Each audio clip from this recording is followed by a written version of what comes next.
right, Brother FX. It's me, Randy. I'm a union steward here at U of I Hospital, right here, 1740 West Taylor.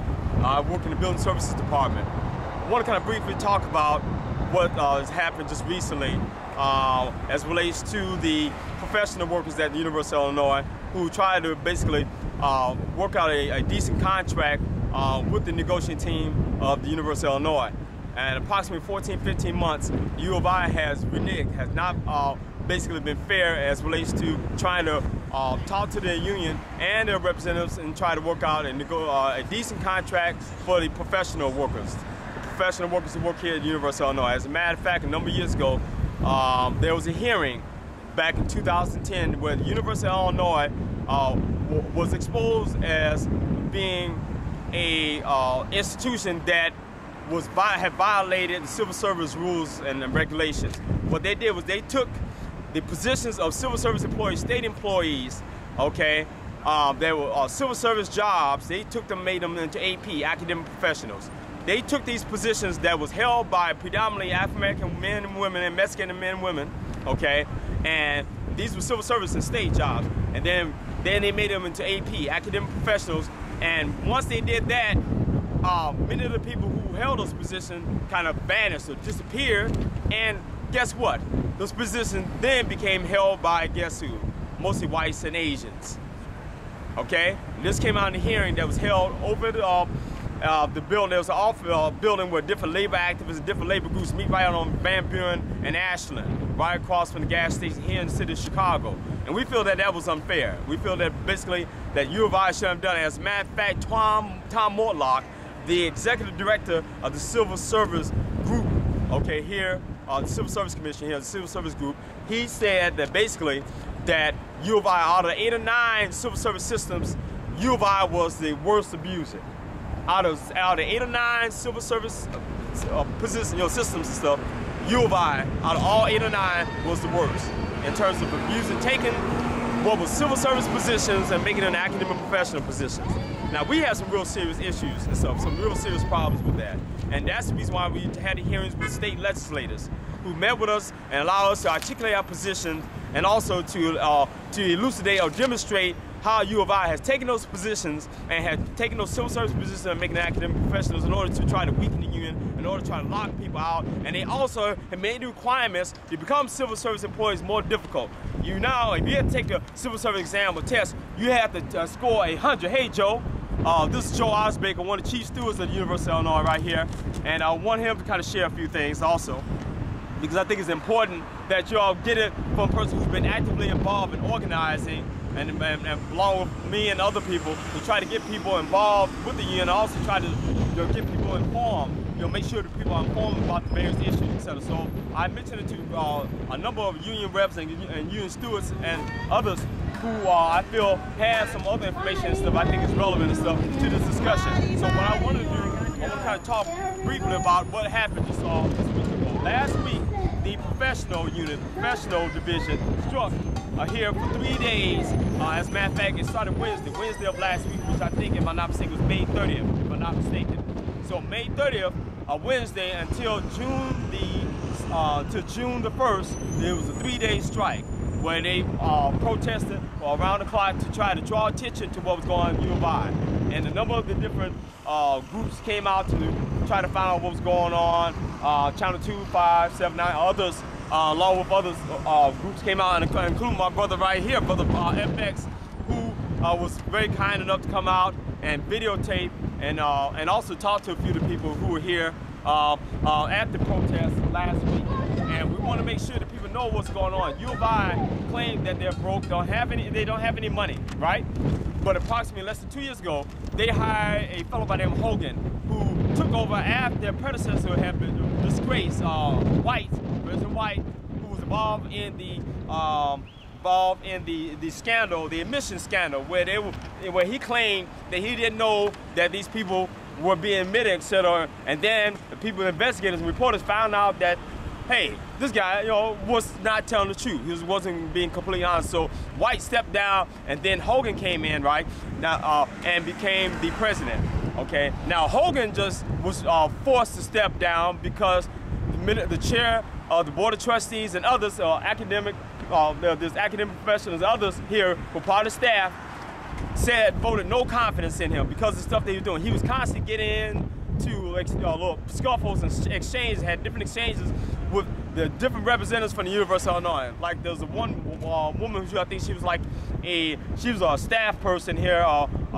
She was like one of the top officials here at U of I. As a matter of fact, I think in Springfield and Champaign, where he was constantly getting into with her, he was getting in arguments with her, picking fights with her. Okay, and this fellow Hogan, as president, he made $620,000 a year. Now you got to think now, $620,000 a year. They started this man off. Now, his predecessor, White, made $450,000 a year.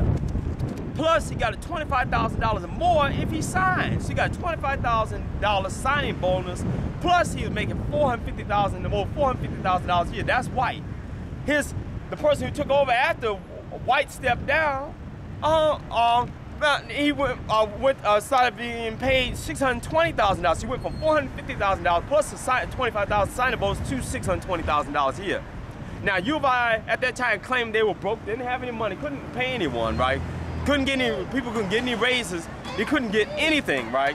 The people who work in the housekeeping, transportation, clerical, administrative, technical units, etc., professional units, couldn't get a decent raise because these people claimed they were broke. They didn't have any money.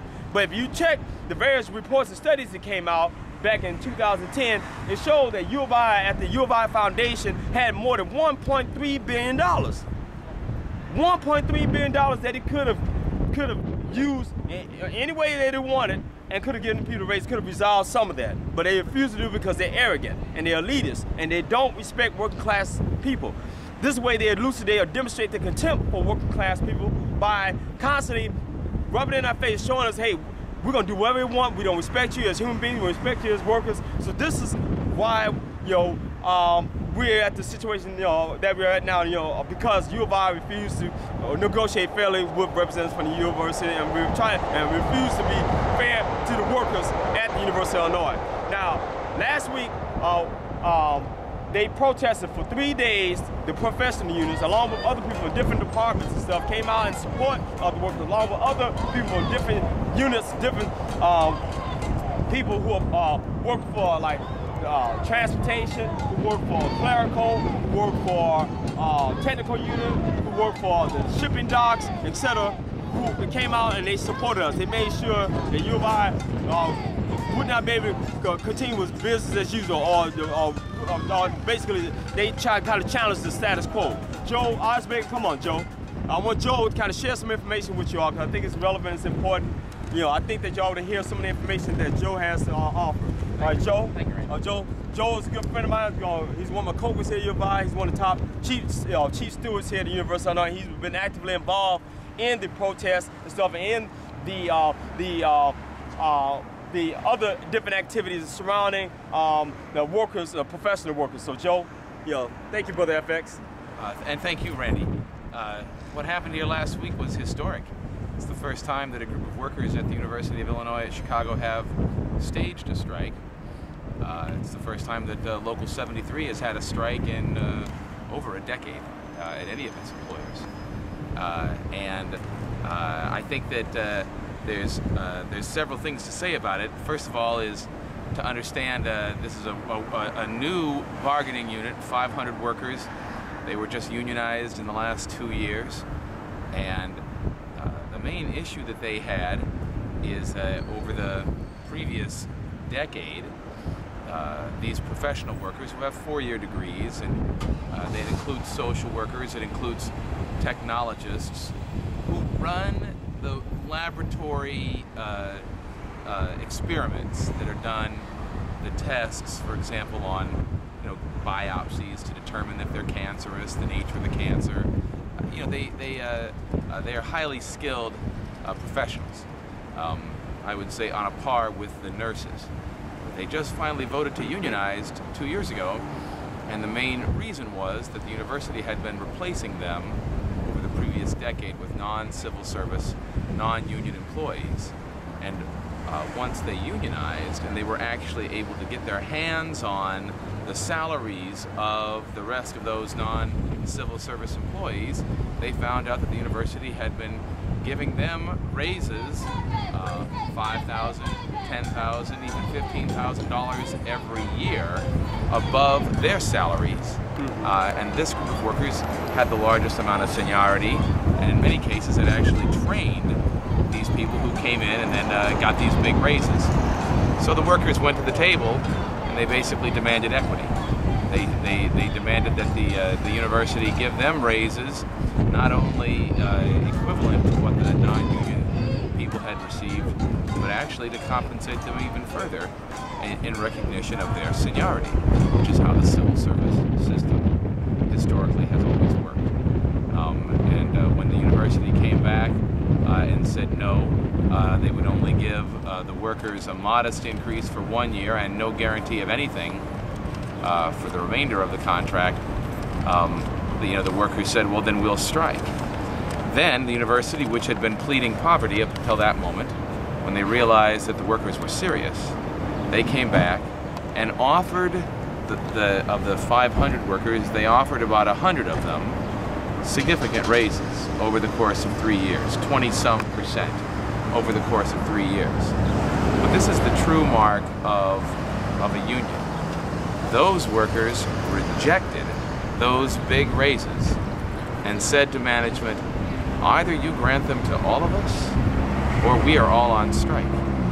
And management refused, and therefore you had a 3-day strike, and as I understand it, the units where they worked were largely shut down. 75%, in some cases as much as 90% of the workforce in each of those units was actually out on the picket lines.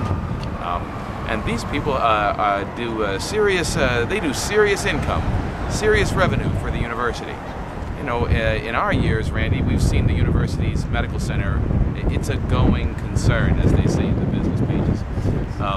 You know, today, what is it, inpatients number about 55 or 60,000, sometimes 70,000 in a year. Outpatients number about 300,000 patients in a year, or excuse me, 500,000 patients in a year.